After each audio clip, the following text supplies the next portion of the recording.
Happy weekend, everyone. Thanks so much for tuning in tonight and welcome back to Kingdom Women Hour, which is a series where I interview Christian women.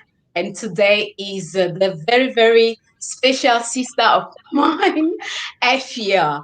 So she will be sharing her life experiences with us, her walk with Christ, and so many other things. So make sure you give this stream a thumbs up and share so we can have more people on tonight.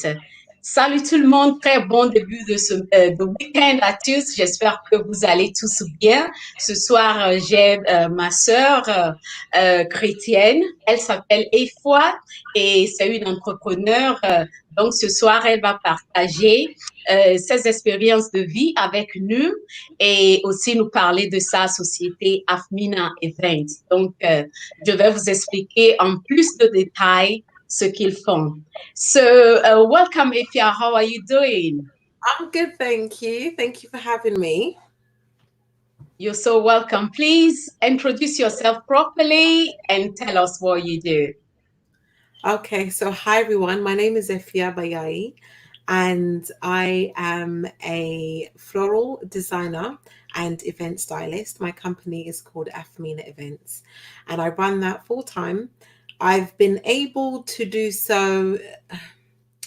However, I've been able to do so within the past 7 years, and with this business it's really grown, and so recently we had celebrity footballer Ian Wright as a client, and so and we've been able to have some international clients. We've done work in some beautiful venues, luxury and 5-star hotels. We've been overseas to Santorini in Greece, and so this banner, let me swivel this way. This banner actually features some of our work, and so our styling is very elegant, and I do that whilst being a mum of 3 children who I homeschool full time. So the room in which we're in is actually our classroom. It's our classroom / playroom in the house, and I homeschool them, and they are 7, 5, and 3. And so, yeah, I've got my hands full, but that's essentially what I do. My husband is also in the ministry, so I am a pastor's wife. And so, we have a church family that, are our responsibility to shepherd over, to love and to serve. And so, yeah, those are all the different hats that I wear at the moment. Is she there? Has she gone? Kai, Can you hear me? Oh, okay, yeah, I can hear you. That's great. This series is for Christian women, like I mentioned in the beginning. So, did you come from a Christian background, or did you get saved like later on? How did it happen? How did it happen? Okay, so my mom wasn't always a practicing Christian. She, when she was in Ghana, when she came to this country, after a period of time, she got saved. And so when I was young, I knew my mom as a practicing born again Christian. She would take me to church. She was very active in her church. She was actually someone in a very senior position. And then over the course of time, what happened was our church moved buildings. So it kind of started off with her not going to church anymore because it was too far, and then not going to church at all. And so she ultimately backslid. But she was always very encouraging and supportive of me. Oh, sorry, my earrings. Of me, being involved in church activities and in church things. So I used to always go to church with my cousin, Samira. I really enjoyed their church. I enjoyed their youth group. There was another church that was local to me a number of years after that. And I didn't go to their church, but I went to their youth services, which I believe were on a Friday. So I always had an appetite for the things of God. I was always very open to it. I was always someone that used to think very deeply. And so I was very confident that, there was a God. I was very interested in what he had to say. And so I remember one time when I was 15, I was actually in Brixton, and I can't even remember where I was going, but I came across some people on outreach. So they were handing out flyers, preaching about, Jesus. And I remember just being really moved and touched by what they said. I was, I listened, I was receptive, but I didn't respond. And then, within a few months later, I came across the same church, but this time it was in Hackney. Again, they were on outreach, distributing flyers, preaching. I was captured by what they had to say. And again, I was receptive, but I never responded. And then, and I guess one of the reasons why is because I was in a process of searching. And so I'd started to read a Quran, and I was, kind of understanding more about the Islamic teachings and that sort of thing. I was also, sorry, excuse me. I was also kind of very into African history, and with African history, oftentimes as you're kind of delving into that, there can be some of the literature that you read and some of the things that you expose yourself to. There can be a very anti-Christianity message that comes with it, because there is kind of the feeling that, well, Christianity came to Africa through slavery. And it was a tool of oppression. So in embracing our African identity, we need to reject Christianity.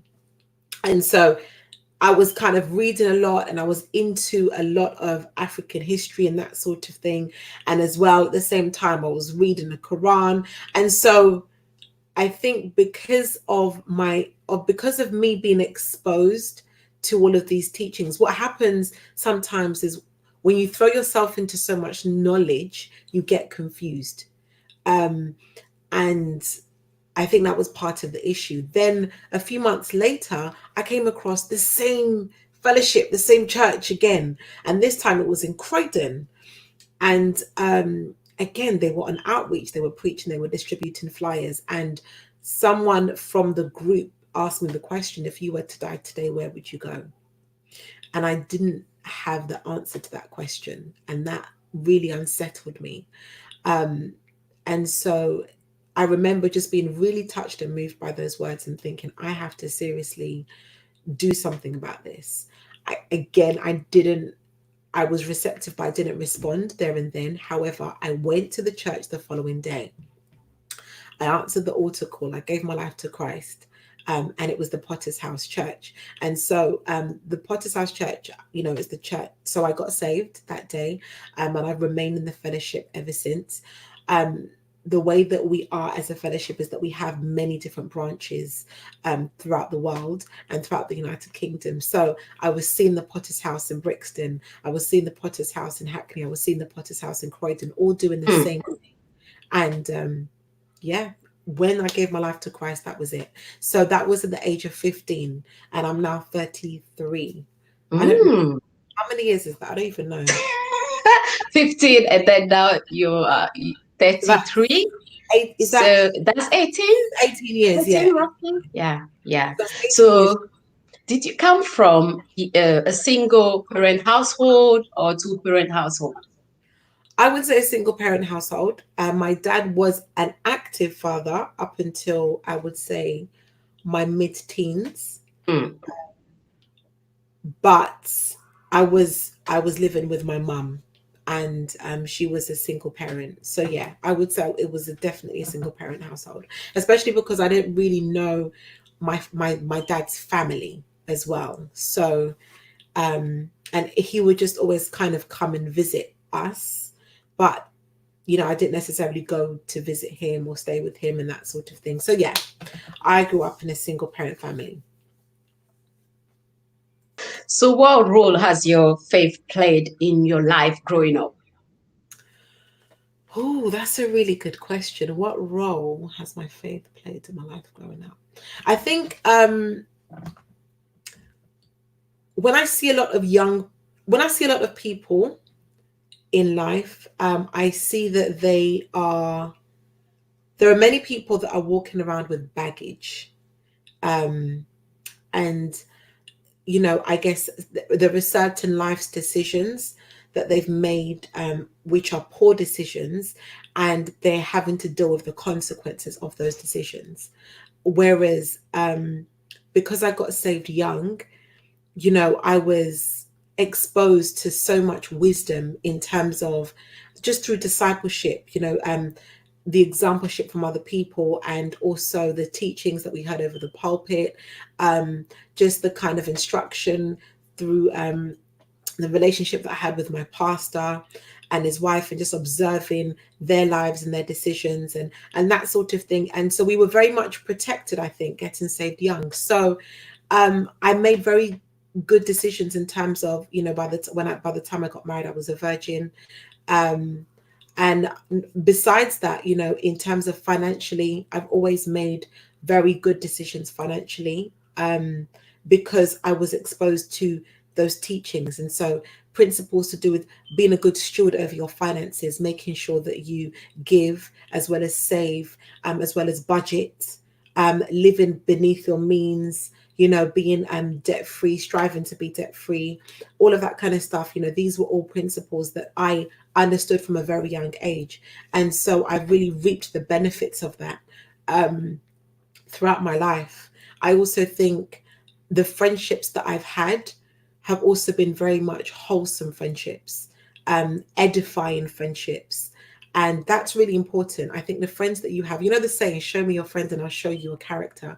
And when I look at my circle, I've got friends who are all, they're all boss ladies in terms of they are driven, they're ambitious, they are settled, married, children, responsible, mature. We're not like, I don't have the type, we just weren't doing things whereby it was a waste of time or getting involved in petty foolishness and squabbles. And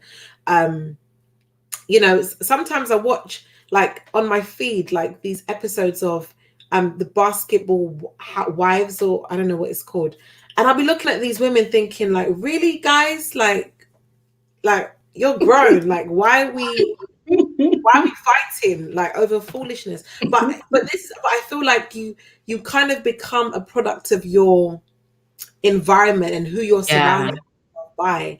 And so I think the relationships that I've had have always been really, solid friendships with solid women. Mm. And we've all kind of had, we're all kind of very focused. Do you know what I mean? We're all very we're all, yeah, focused individuals who don't, we're not here to waste time. Like, we're Play here to around. make Hmm. make make our lives count.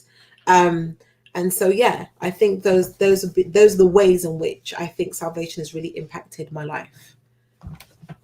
Mom did great job with, everything, very intelligent, hardworking, beautiful. You got it all. So, Oh, thank she should be you. very, very proud of you. But Yes, no, she did. at what point did you say, like, I'll keep myself till married? Because I know it's not something that is easy with the peer pressure around the media. There is so much, you know, going on, at that time, but you still managed to do that. How did you do it? I think it was what I think one of the things is that I made sure that I put myself around people that were older than me. and Hmm. and so I was able, like, we're talking about responsible people that were older than me, Christian people that were older than me. So having role models and people, examples that could speak into your life, especially people that would say, like, don't make the mistakes that I did, for example, that was really good. And I think it's very important for young girls to seek out mentors, people that can speak into their lives. I think I also became very aware of just a lot of the foolishness with some of these guys. I wasn't fooled anymore. And I think as well, like, there's a saying that, like, it's a fool that will stumble over a rock that they have seen somebody stumble over in front of them. I'm not saying it correctly, but that's the vibe of it. So if you see somebody stumble over a rock and you're there to see it with your eyes, and you now go and stumble over the same rock, you're a fool, and I guess this is the thing, like, where I would observe, for example, how some of these guys were with some of these girls, essentially using them and that type of thing, taking advantage of them, exploiting them. And I just thought, I don't want to be that person. And then at the same time, I made sure that I fed myself with things that were wholesome, so the type of books that I was reading, the type of music I would listen to, and the sermons and so on. They were all really kind of pushing this message that waiting until marriage is something that is of great value. And you don't have to live with any regrets. You don't have to carry any baggage, because it's not even necessarily the first time. It's once you open the door, what comes through the door after the first time, what happens after that, and I just was very keen to I always wanted to have a family. I always wanted to have a solid family unit that I would be proud of. I always wanted to marry a good man who was stable, and essentially be able to kind of, in many ways give to the generation after me certain things that I wasn't able to have, and I think that's another thing. We've always got to be forward thinking, yeah. So I think all of those elements, and then essentially as well, just my relationship with God. I don't, I always say this, like, hell is not an option for me. Like, I'm not trying to go there. Like, I'm just not. So, and I fear God, and so, and from a young age, that sense of reverence was there. That, okay, like, you can sleep with a guy and it might potentially be great for those moments, but after that, like, what are the consequences? I just, we shouldn't be short-sighted. And so, yeah, I think all of those factors combined contributed. It's so good, the fact that you actually shared is not only about what happened in that moment, is any other things that you actually open the door for, like the there it's just a lot of things, Everything that comes with teen pregnancy, the emotion, it's just a lot. The emotional drama, Yeah. You connect with that person spiritually and emotionally. You leave a part of yourself with them. We're not talking, we haven't even touched on sexually transmitted diseases. Exactly. We haven't talked about abortions. We haven't talked, all of these things, like, and the fact that you connect with that person spiritually, and everyone that they've been with, that they've connected with spiritually. Again, like, there's this whole impartation of spirits, and it's interesting because I know a number of people that are very unstable mentally and emotionally, and many of those people I know that are like that, they've had a very promiscuous past, and so there certainly is a relationship between just your, when you connect with somebody, there is an exchange spiritually, physically, and emotionally, and it can do damage because it's just not the way that God designed things to be. That's right. And what I used to say to myself, even if you take God out of it, you are saving yourself, from loss of trauma, problems, by just keeping yourself for yourself. Even if so much is happening around, maybe lots of your friends are talking, this is for specifically the young girls. Like, okay, it's like this, it's like that. Most of the time, they don't even know what they are talking about. To be honest, most of the time they're lying because those young boys don't really know what they're doing. Exactly. So it's like most of it is just hype. It's just for the sake of conversation. But Mm-hmm. to be honest, most of those people are not really enjoying the experience. They don't really know what they're doing. They don't Mm-mm. fully understand their bodies. Like, it's just Mm-mm. a mess. But you're going to follow what they say. And then, and when the damage is done, they're not going to be there to deal with the No. consequences like you are. It's just not worth it. Yeah, it's just not worth it.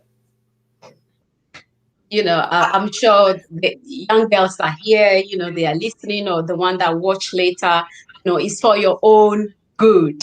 We are too You know, valuable. when it happened at the right time with the right person in the right environment, you enjoy it more. Let's put it like that. Absolutely. And as well, it's like once you're married as well, you Mm-hmm. have your lifetime together. So Mm-hmm. you are able to really spend time understanding what works, what doesn't work, what you enjoy, what you don't enjoy, what you're Mm-hmm. comfortable with. And there's no shame. There's nothing to hide.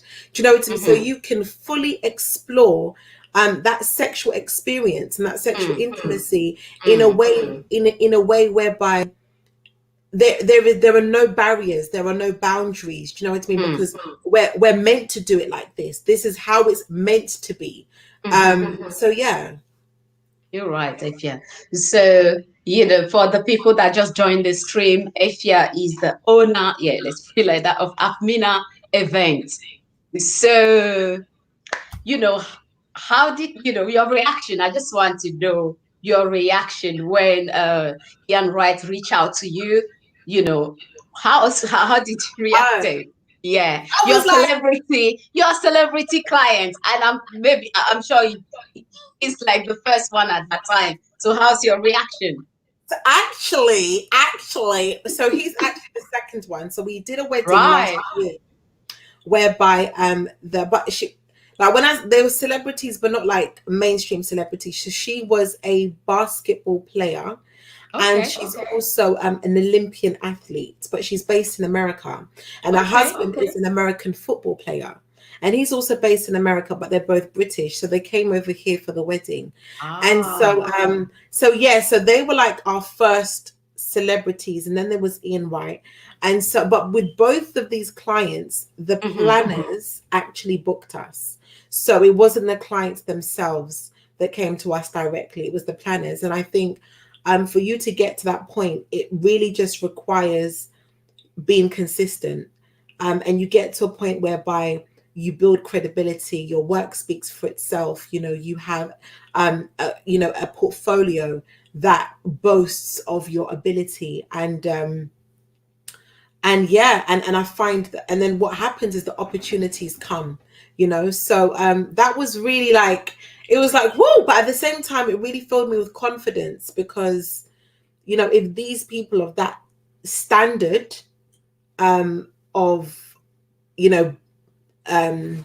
budgets, standard of budget and status would be interested in our services, it made me feel like, okay, wow, like You are we're doing doing right, something great. Yeah. yeah, so it made Yeah. me feel very confident. So yeah, that Wow. was good. And I really just thank God, because he's given me such favor with the business. It has grown you know, quickly, very quickly.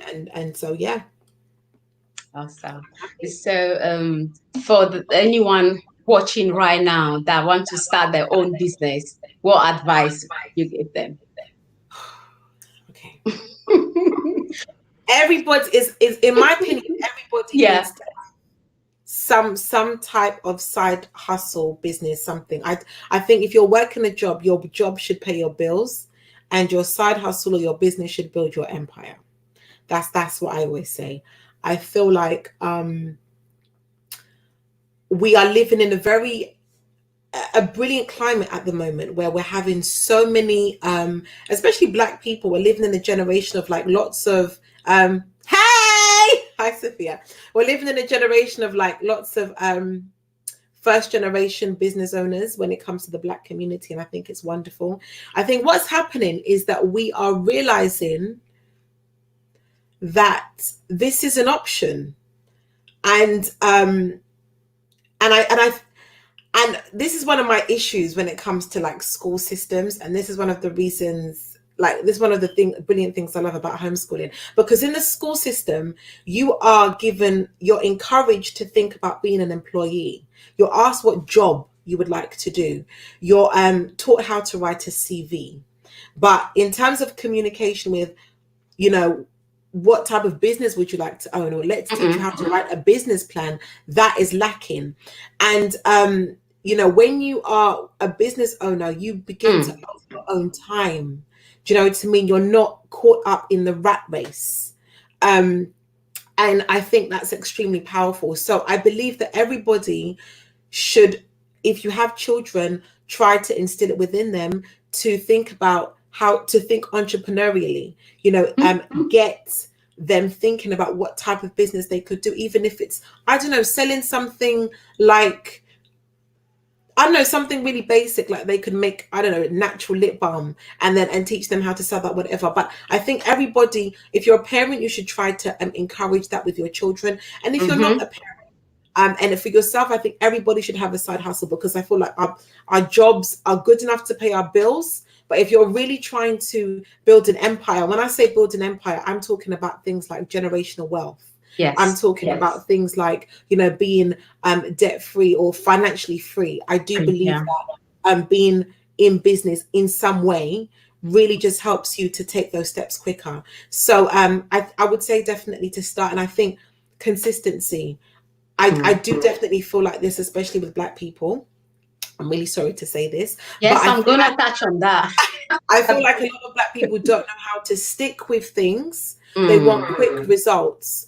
But do you know what? You know that the Indian man who runs the corner shop has been doing so for 30 years, and that, you know, running that business has seen all his children through private school. Consistency, do you know what I mean? And I think it's something that we definitely lack in our generation, in terms of like making a decision and sticking with it.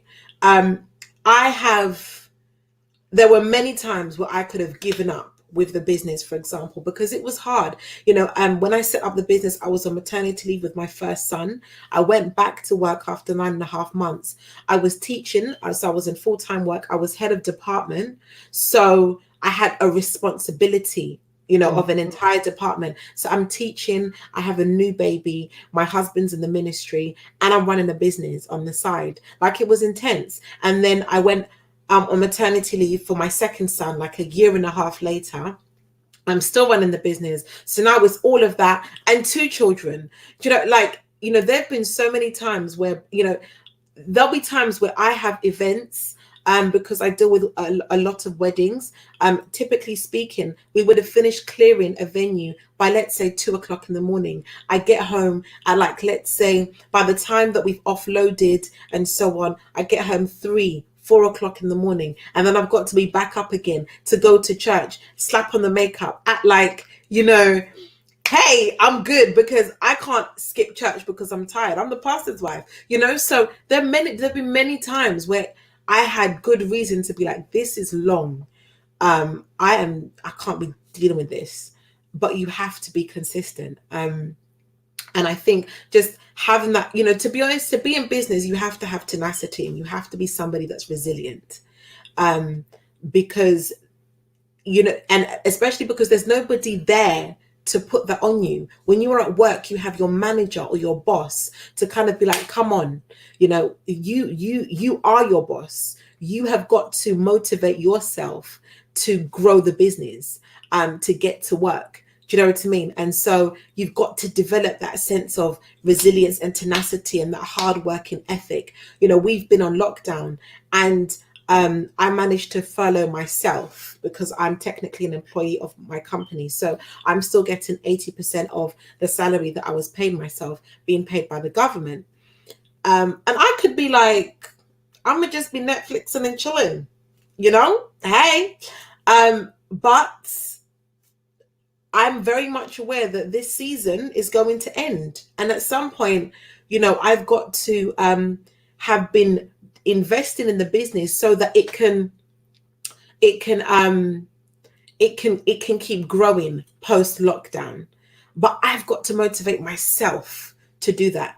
You know, I've got to be pushing myself because nobody's going to be doing it for me. So Yeah, I don't know if that answers the question, but I hope it does in terms of like what I would say to someone who, Anyone out there that want to start what, their own business. Yeah, I yeah, think we cover it very well, because it's one thing to start, is another thing to still have the same energy to keep going when things are not happening the way you want things to happen. And it's so important for us, like, to educate our children, to teach them the importance of having the mindset to be, to be an entrepreneur one day. It's good to, you get your degree and everything, you want, but on the side, you have to yes, think outside the box. That's very, very important. So, they have their little job here and there, even if it's posting, if, some little things here and there, and they yeah, have actually, I would say, a salary, but they've been paid for that at the end of the week. So yeah. it's just, to encourage them to know that, okay, apart from, studying, you can also be doing something that you can say, this one is mine, and no one can fire you from it. Nobody, because this is the Uh, thing. Like, I remember, mm, I, this would never leave me. Right, the two things would never leave me. There mm, was a lady that used to be the deputy head teacher at the school that I was in. mm, And when I tell you this woman gave her life, she gave her life to that school. I remember her talking about how she would come to work during the summer holidays, leave mm, her son in the car, mm. and then go into the office and be there for hours. And so her son had like a lot of resentment issues towards his mum because she was so devoted to this job. We had a But head they'll teacher. fire you next day when That's what I'm you're saying. not good enough. We had a teacher. We had a head teacher that came, and he Mhm. did not like her. He didn't get There on with you her, go. and for whatever reason, and when he was ready, he fired her quickly. Mm, And I remember like her being this. so heartbroken because she was like, "I've given my life to this job." But you Mm. have to remember that with these jobs, you are so easily and quickly replaceable. Even if you die, they will send their flowers, they will send their condolences, and they will replace you within 2 weeks. Of course. So so you have to kind of really remember that, like, okay, I need to do what I need to do to pay my bills, but if I'm really serious about, You and yeah, your household. generational wealth and that sort of That's thing, it. doing something for me, I think is definitely important to Very, very important. And, prioritize. with this pandemic, we learn so much. Like, you can't rely on just one job. I repeat this on this platform almost every single week. You have to think outside the box. No matter how secure you think your job is, you just don't know. And 100%. so many of, like, the traditional jobs won't be on the table for too Yeah, long. yeah, So, 100%. I like the fact that you highlight that. So, another thing is, so many people that, are my subscribers, and even are, all the time I encourage people to support Black-owned businesses. Mhm. But at the same time, I know, lots of people complain about the customer service. Okay. So, what advice do you have for the business owners out there? Well, okay. So one of the reasons I think it's important to support Black-owned businesses is Mm, because we are living in a time whereby a lot of Black people are in business for the first time. So a yes, lot of us are first generation that's business. right. Whereas in other cultures, you will have Mm, people that have passed down the hmm. business to their children, for Yes, example. So we need the help and the support, especially because who else is going to give it? If you think about Asians, Greeks, Turkish, the way that they operate as communities, if somebody within those businesses sets up a business, they all support. They all invest in that in terms of they will shop, they will purchase, they will recommend, and that sort of thing. And that's how they grow. Um, Now, if we don't have Black people buying from Black businesses, because they have ideas that we don't provide good customer service and that sort of thing. Who else do you think is going to be buying from black businesses? Like who like, if you think about it, not many people outside of the black community, I think, are necessarily comfortable or with spending their money with even psychologically, like when people aren't used to giving their money to a black person, because it's not something that you do very often. It's not something we've grown up doing. Do you know what I mean? You're used to giving your money to somebody who maybe is white or Asian, but not necessarily somebody who's black. And so if you don't have black people supporting you, it's even more, it's even less likely that you're going to have people from other communities supporting you. And so I think it's really important that black people do. If you think, I'm somebody, if I go to an Indian restaurant, for example, and I don't see Indian people there, I'm not trying to eat at that restaurant, because, you know, what's that saying? Like, if your own people don't trust in the food that you're delivering, that says something. Do you know what I mean? So there are certain Indian restaurants that I go to because I see their people there. And so I'm like, okay, then it must be cool. Do you know what I mean? So it's like that. Like, if other people from other communities are not even seeing black people purchase from black people, they're going to be like, Now, I appreciate that there is an issue sometimes with certain things like customer service, although I feel like some of that is I feel like, oh, hi. Although I feel like some of that is, I don't know. I feel like we need to change the narrative, because I've received services from many black businesses recently.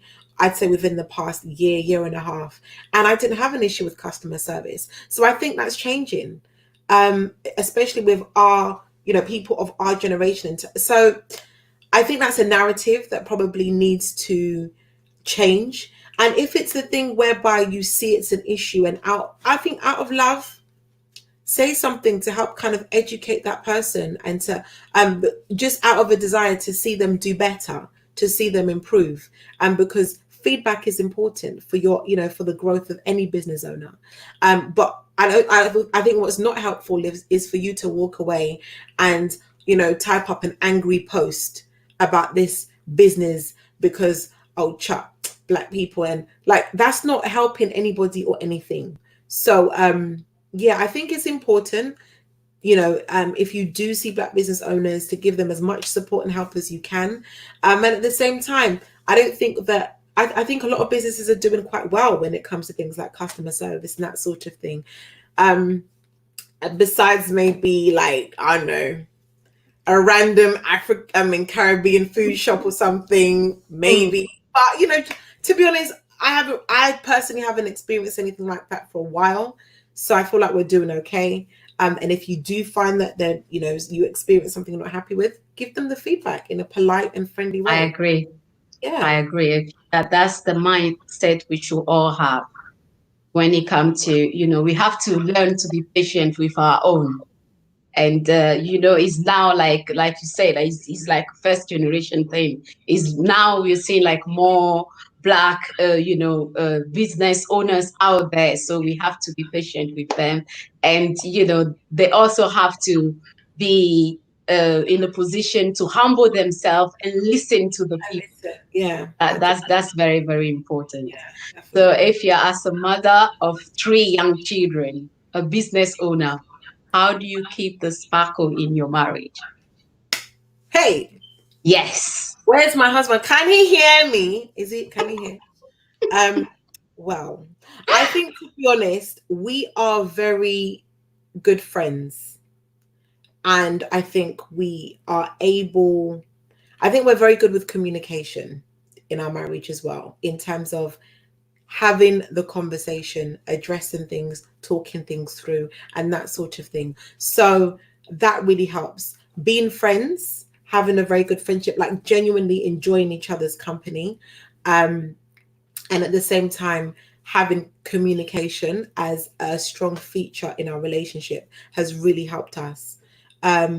We haven't really invested in many date nights, I'll be honest with you.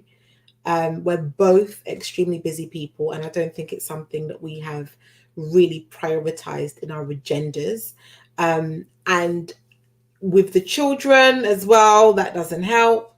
And so I think we do need to work on like date nights, like consistently, really being disciplined with that.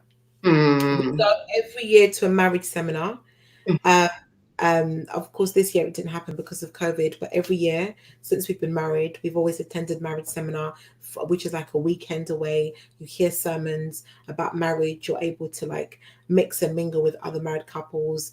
You get to ask questions and that sort of thing in a very safe environment. And so that's something that we've always invested in. We do go on holidays as well. I'd say that we typically go away at least once a year. And I think that's Mm. important, um, for balance, mental health, and, as just really kind of reconnecting away from distractions. So, Mhm. yeah, I think all of those things kind of contribute. And I think it's also important to like still want to look good. I like to look good. Oh I'm not yes. great in the house. In the house, I kind of stay in my bathrobe a lot. But generally speaking, like I'm Mm. someone that I like to look good. And Mhm. so I definitely believe in look good, feel good. Do you know what I Mhm. mean? All of those That's things, true. I think they That's help. true. They help. So, if yeah, what advice do you have for the young ones, especially the girls out there that's struggling with peer pressure? Peer pressure in terms of Mm. what? In terms of Like when it comes to when it comes to how they should carry themselves, or someone say, well, we touched on previously, like they have maybe 3 or 4 friends around, and they just keep hammering the same thing, like, oh, it was like this, it was like that. What can you say to that young girl? I would say to her to think long term. Mm. Um, at this point in time, you might be 13, 14, I don't know, 16 or whatever. And you're going to change quite considerably. And I think it's important to make decisions that are not going to have long term consequences, you know. So be very mindful of that. Like when I think about when I was, I don't know, 14, I wanted a tattoo on my breast. I wanted a tattoo on my ankle. I was very hot on these ideas. And it's such a good thing that that's not something that I went on to pursue doing. I mean, I got saved at 15, which really helped. But now I don't like tattoos. I actually don't like the way that they look. And so hi. I actually don't like the way that tattoos look. But can you imagine if I'd actually gone and done it and I'm now stuck with these things, like, do you know what I mean? Like long term. And so I think it's very important for those young ladies to think long term. You are going to change. Your desires are going to change, your perspective and so on. So do not make temporary decisions that are going to have long term consequences. That's what I would say. Well said, Mr. Mrs. Bayayi, because that's so easy to just be in the moment and just do something, and maybe a year, 2 or 5 years later, you're like, I was so dumb, but it This happened already, and this you is and know. you're still dealing with the no. You're like you have Mm-hmm. like stop, like just stop, think, process, reflect. Do you know what I Mm-hmm. mean? And then kind of make decisions. Like I absolutely, yeah. That's And it's right. important in terms of this peer pressure thing. This is why it's really important that you choose your friends wisely. You know, Wisely, yeah. yeah, it's so important to choose your friends wisely. Because some of these friendships they will destroy you. Like Mm-hmm. honestly, yeah. True. So, if people want to get in contact with you, where can they find you? Wow. So I've actually set up a YouTube channel recently. I can't believe I'm saying that. Like that is so funny. Hi guys, welcome to my YouTube channel. Like I cannot believe that is my name. Yeah, But please. um I've actually recently set up a YouTube channel, and it's specifically because my background is in teaching, and I am one of the areas that was a main focus was child development. And besides that, I've always been very passionate about teaching and learning, and so My YouTube channel that I have with my family. I say with my family because my husband is like the creative director of the channel, and he makes sure he edits all the videos and he makes them really fun. Is Team Bayayi. And so my surname Bayayi. So that's Team Bayayi. And on this channel, what we do is we kind of share our journey. Sorry, these earrings are really big. We share we share our journey with homeschooling, and I share lots of tips and advice with parents when it comes to teaching your children. I personally don't believe that any parent should be leaving it to a school to educate their children. I believe it's very important that if your child does go to school, that you partner with the school so that you are also doing your bit at home and the school is reinforcing that. But my children don't go to school, they're homeschooled, as I've previously mentioned, and so I use that as a platform to kind of share what I know to empower other parents. So that's Team Bayayi on YouTube, and we also have an Instagram account which is Team Bayayi, and that's where we just sort of share lots of fun, behind the scenes family bits. But you can connect with us on those platforms. My company is called Afmenaevents. I'm also on Instagram with that. And I'm currently setting up another thing, which is my name, Afua Bayayi. And so that's on Instagram too, or LinkedIn. So you can connect with me, just my name, with either of those. Yes. Any advice for, the single mothers out there, or a single parent out there? Any last word? I mean, my mom was a single mom, and for many years, we had a very, very close relationship. And even though it was really interesting because she was very hardcore African, but at the same time, she was also very open minded. I don't know how she managed to get the balance right, but in terms of, I, I did have that kind of relationship with her where I could have an honest conversation with her. I didn't really feel that I had to hide anything from my mum. And so I think that was really important, that to have that bond, like to have that relationship with your children where they know that they can tell you anything, that they can be completely honest and transparent with you. Um, and I think, if, for example, you're a single mom and you're raising sons, I think it's important to try and find male role models that you can partner with, whereby they can be a consistent, positive influence to your sons. Because having two sons myself, I do know that there are certain things that we just cannot teach men about manhood, about being a man. It's just we can't. And so I think it's important to find those examples within your community. And yeah, when it comes to the women, the single moms, I think absolutely, have that really open relationship with your daughters. Open as well, where you can actually share with them um, mistakes perhaps that you've made, that you want them to learn from. Mistakes, for example, that you don't want them to repeat, that type of thing. I think children really appreciate that kind of sincerity from their parents. So yeah, that's what I would say. Oh, thank you, Miss Susie Beard. Oh, That's yeah. very So, voilà, Afia Bayayi, j'ai mis leur YouTube chaîne sur, dans le chat. Donc, vous pouvez vous abonner à leur YouTube chaîne. Puis, autre chose, comme elle est aussi dans les gens qui préparent, et si vous voulez vous marier, donc les rôles pour la décoration et autres, Efia, elle fait tout ça aussi. Donc, vous pouvez aussi la contacter. Je vais mettre son site Internet dans la boîte de description après. Donc, vous pouvez la contacter. Et puis, elle nous a donné beaucoup de conseils. Nous, les mamans et puis les jeunes filles, et dans l'ensemble aussi, comment on doit être là pour nos frères et sœurs qui ont des boutiques ou bien des magasins, juste pour les aider.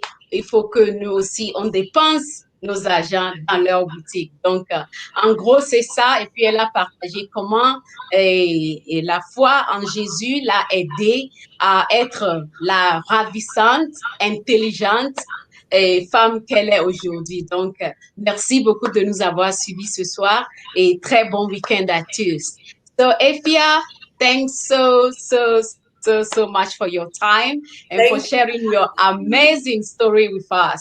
You know, I've been blessed, and I'm sure lots of people in the chat or those that watch this later will be blessed too. So, Yeah, I'll share the thanks link so much. with people. Thank you. Thank you so You're much. welcome. You're welcome. Keep doing what you're doing, and God bless Likewise. you. Yes, you too. Thank you. So thanks everyone for joining us tonight. Make sure you give this stream a thumbs up, share, and subscribe to the Bayayi's channel. And I'll see you all later. Thanks so much, Fitzgerald. That's for Afia.